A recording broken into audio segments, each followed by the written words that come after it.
Bonjour mon père. Bonjour. Ça fait quand même un bout de temps que nous nous sommes vus. Ça fait près de 2 mois. Nous revenons ici après quelques temps. Nous avons fêté Pâques et comment ça s'est passé la Pâques? Ah, mais la fête de la résurrection, la Pâque en effet est considérée comme la plus grande fête de l'Église orthodoxe parce que nous, pour nous, la Pâque, ce n'est pas une commémoration, mais nous revivons la Pâque. C'est pourquoi la période qui précède la Pâque s'appelle le Grand Carême orthodoxe. Durant ce Grand Carême, nous participons aux offices, nous faisons des scénarios à l'identique, comme ce que le Seigneur avait vécu lui-même, et nous arrivons jusqu'à la résurrection. Donc, du coup, c'est toujours une joie d'avoir traversé cette période qui est une grande période de purification pour tous les chrétiens orthodoxes. Une grande période de purification pour tous les chrétiens orthodoxes. D'accord, père. Donc, je rappelle que vous êtes l'archiprêtre Mabiala Bien sûr. et de la paroisse. Rappelez-moi le nom de la paroisse. Bon, je ne suis pas l'archiprêtre de la paroisse, je suis l'archiprêtre carrément de toute l'église orthodoxe grecque VCO au Congo, parce que je ne suis qu'un seul archiprêtre pour le moment, vu la taille de notre vicariat, donc je suis aussi vicaire épiscopal. Mais ma paroisse mère, c'est la paroisse Saint-Georges de Bourg-Fort, qui se trouve à Brazzaville, au 15 de la rue Malanda Faustin. D'accord. Et s'il faut vous joindre, père, c'est le numéro, c'est lequel? Le contact, c'est le 05 526 43 97. D'accord. Veuillez répéter, s'il vous plaît. 05 526 43 97. Merci beaucoup. Je suis joignable facilement. D'accord. Merci beaucoup, père. Donc, nous allons commencer cet enseignement. Cet enseignement d'aujourd'hui, c'est sur la hiérarchie céleste. Donc, parlez-nous un peu de la hiérarchie céleste d'après l'Église orthodoxe. La hiérarchie céleste, en fait, tout est hiérarchisé dans la vie, hein, que ce soit dans le monde terrestre. C'est pourquoi dans les États, vous verrez, il y a des présidents, il y a des ministres, et dans la cour céleste, c'est ainsi. Dieu est un Dieu d'ordre. C'est pourquoi tout ce que nous vivons dans le monde terrestre est comme une copie du monde céleste.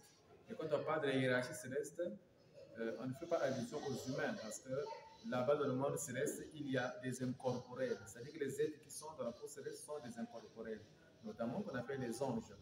Alors, Dieu a créé l'ange avant de créer l'homme, parce que l'ange a été un pur esprit qui a été créé par Dieu pour qu'il soit un instrument de la providence divine. Ça veut dire que le rôle de l'ange, c'est d'accomplir à la perfection la volonté de Dieu. Contrairement à l'homme, l'homme n'est pas un pur esprit. L'homme, comme trois parties, nous avons le corps, l'âme et l'esprit. Mais grâce à Dieu, l'homme a la chance d'avoir la présence de Dieu en lui, ce qu'on appelle la laine de vie. Voilà. Maintenant, la hiérarchie céleste, effectivement, dans la cour céleste, c'est un enseignement plutôt qui nous a été plus donné par Saint Denis l'Aéropagite, c'est lui qui a parlé de la hiérarchie céleste. Et on parle des 9 cœurs des anges. Les 9 cœurs des anges, et qui sont regroupés en trois cœurs, donc trois groupes de dimensions de ces anges. Parmi les 9 cœurs des anges, nous avons les séraphins, nous avons les chérubins, nous avons les trônes, nous avons les dominations, les puissances, les vertus, nous avons les principautés, les archanges et les anges. Alors, tous à la base sont des anges, mais ces anges n'ont pas les mêmes fonctions, n'ont pas les mêmes dévotions. Bien entendu, la dévotion première est d'accomplir à la perfection la volonté de Dieu, d'accomplir la parole du Seigneur. Mais tous ces anges n'ont pas la même vocation ou les mêmes missions. C'est pourquoi nous avons par exemple le groupe qui est le premier groupe où nous avons les chérubins, les séraphins et les trônes qui ont une vocation spécifique. Nous avons également les dominations, les puissances et les vertus, et enfin nous avons les principautés, les archanges et les anges. Vous allez remarquer dans cette hiérarchie céleste, on nous parle des archanges. Un archange, c'est comme un ange supérieur. Ça veut dire qu'un archange, à la base, est à la base un ange. Mais il a des fonctions spécifiques. C'est comme dans l'église. Si nous prenons par exemple le cas du magistère de l'église, le magistère, c'est l'ordre de succession de pouvoir dans l'église. On prend par exemple les évêques.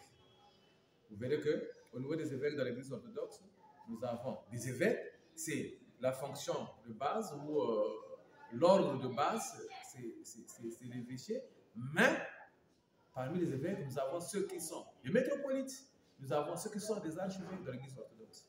Et ils ont des signes distinctifs qui les différencient. Un évêque simple ne s'habille pas de la même façon qu'un évêque, qu'un métropolite, ne s'habille pas de la même façon qu'un. Cela montre qu'il y a une certaine hiérarchisation, un certain pouvoir. Et vous verrez qu'il y a des choses qu'un évêque simple fait, et plutôt un métropolite fait, mais qu'un évêque simple ne peut pas faire s'il y a la présence du métropolite. C'est comme le cas aussi de la prêtrise. Vous m'avez appelé archiprêtre. Archiprêtre, en effet, à la base, c'est un prêtre comme tout autre. Mais sauf qu'il n'est plus comme tous les autres prêtres parce qu'il a une fonction spécifique. Cette fonction n'est pas une nomination administrative, mais c'est une consécration supplémentaire spirituelle. La consécration supplémentaire se fait en présence de toute la communauté et en remettant les insignes spécifiques.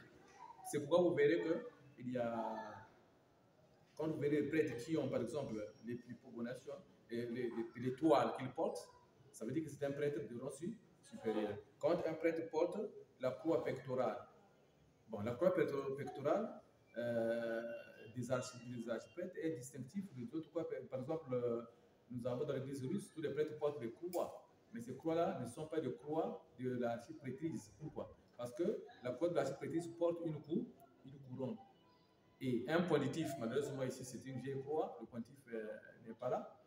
Donc quand vous voyez un prêtre qui a une croix, qui a une couronne ici, et un pontife, ça veut dire que c'est un prêtre de rang supérieur. Son rôle c'est de diriger.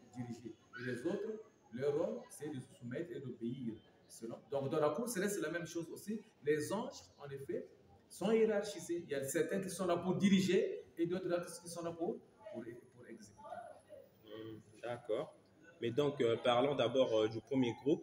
Donc, pour ce qui est des chérubins et des séraphins des trônes, quel est, par exemple, le rôle des chérubins? Bon, les chérubins, les séraphins, on en parle dans la Bible, le livre d'Ésaïe, on parle souvent de ça. Ils sont là, ils voltigent constamment devant le trône de Dieu. Le trône incandescent de Dieu, comme c'est bien dit, incandescent de Dieu, pour dire Saint, Saint, Saint, le Seigneur Sabaoth. C'est comme la Agios que nous chantons, Agios, Agios. Donc ils sont là perpétuellement pour chanter le chant d'Agios en présence du trône de Dieu. Cela aide les chrétiens de quitter le péché pour suivre le chemin de Dieu. Donc, nous avons les chérubins, nous avons les séraphins et nous avons les trônes. Leur mission spécifique, c'est de permettre au peuple de Dieu de quitter le mal pour aller vers la purification extrême. C'est pourquoi eux, ils voltigent tout autour du trône de Dieu. Ça, c'est la mission de ce groupe d'anges. D'accord. Le deuxième groupe, c'était lequel, Père? Bon, nous avons les dominations, les puissances et les vertus. D'accord. Et leur rôle, c'est lequel? Bon, les dominations, les anges, par exemple, tels que les dominations, sont plus proches des anges gardiens. C'est-à-dire qu'ils aident le chrétien à dominer leur sens. Parce que ce qui nous fait tomber dans le péché, ce sont nos sens. Si nous n'arrivons pas à maîtriser nos sens, nous n'allons pas accéder à la lumière céleste, nous n'allons pas accéder à la lumière divine. Alors, les dominations, par exemple, qui sont dans ce groupe-là, ces anges qu'on appelle dominations, nous aident à dominer nos sens et à aspirer à la perfection qui nous mènera vers la déification. Bien entendu, nous sommes porteurs de chair. Étant porteurs de chair, l'homme est toujours attiré par la faiblesse, par le péché qui nous entoure. Mais ce sont donc les dominations qui nous aident. Les puissances, ils protègent nos âmes contre les embûches du démon. Les puissances sont là pour la protection parce que le démon, qu'est-ce qu'il fait? En effet, le démon n'a pas un rôle direct ou une puissance ou un pouvoir direct sur l'humain, sur le chrétien. Mais le démon, qu'est-ce qu'il fait? Il crée seulement un environnement malsain. Il crée seulement une opportunité de chute, une opportunité de péché. C'est pourquoi tous les péchés que nous commettons, même ceux qui vont signer le pacte, tout ce qu'ils font là, ce n'est pas au compte du diable, mais c'est à leur compte parce que la personne s'engage volontairement. Mais si tu es constamment en contact avec les puissances, alors ces anges nous aident à être épargnés, des embûches de l'ennemi pour que nous puissions préserver notre foi et éventuellement pour que nous puissions conserver notre relation avec le Seigneur. Nous avons par exemple les vertus. Effectivement, les vertus aussi vont dans presque ce même sens. Et le dernier groupe, nous avons les principautés qui sont là, les archanges et les anges. Les archanges, leur mission, c'est quoi? C'est nous permettre de préserver la foi que nous avons en Jésus-Christ. Parce que si nous perdons la foi, nous perdons tout.